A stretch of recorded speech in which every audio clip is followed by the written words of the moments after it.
दुनिया में लफ्जों की ताकत बहुत बड़ी है। बहुत बार आप किसी को उल्टा सीधा बोल देते हो और वो इंसान अंदर से हिल जाता है सिर्फ आपके लफ्जों की वजह से। और किसी को आप कुछ ऐसा बोल देते हो कि कोई इंसान माउंट एवरेस्ट भी चढ़ जाता है, वो भी सिर्फ आपके लफ्जों की वजह से। एक सच्चा वाकया बताता हूं। एक बच्चा स्कूल में पढ़ता है, स्कूल से घर आता है, अपनी माँ के हाथ में लेटर देता है कि मम्मी प्रिंसिपल टीचर ने ये लेटर दिया है। इसकी मम्मी एकदम से वो लेटर लेती है और जब वो लेटर पढ़ती है तो इसकी माँ की आंखों में आंसू होते हैं। ये चीज देखकर बच्चा पूछता है कि क्या हुआ, क्यों रो रही हो, बताओ क्या लिखा है इस लेटर में।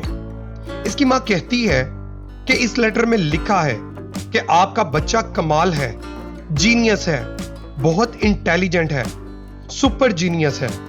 स्कूल में ऐसे टीचर्स है ही नहीं जो आपके बच्चे को पढ़ा पाएं, तो आप अपने बच्चे को घर में रहकर पढ़ाएं क्योंकि वो बहुत ज्यादा होशियार है। इसके बाद से बच्चे के दिमाग में ये बातें बैठ गई और वो घर में रहकर ही पढ़ने लग पड़ा। इसके बाद वो बच्चा बड़ा हो गया और वो बल्ब का इन्वेंशन करता है और इस बच्चे का नाम थॉमस एडिसन है। और फिर इनकी माँ के मर जाने के बाद इन्हें एक लेटर मिलता है, एक बॉक्स में रखा हुआ। जब वो इस लेटर को पढ़ते हैं तो इन्हें रोना आ जाता है क्योंकि उस लेटर में लिखा था कि आपका बच्चा बहुत कम दिमाग का है, हमारे स्कूल में इसे जगह नहीं मिल सकती, आप इसे घर रखिए और पढ़ाएं।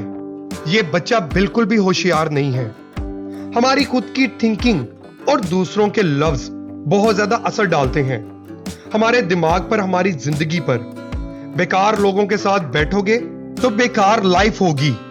अच्छा सोचोगे, अलग सोचोगे तो दुनिया बदल कर रख दोगे। अपने लफ्जों को इतना ताकतवर बनाएं कि दूसरों की जिंदगी बदल सकें, ना कि दूसरों की जिंदगी में तकलीफ पैदा कर सकें। वीडियो को लाइक जरूर करिएगा और अपनी कीमती राय कमेंट सेक्शन में जरूर दीजिएगा।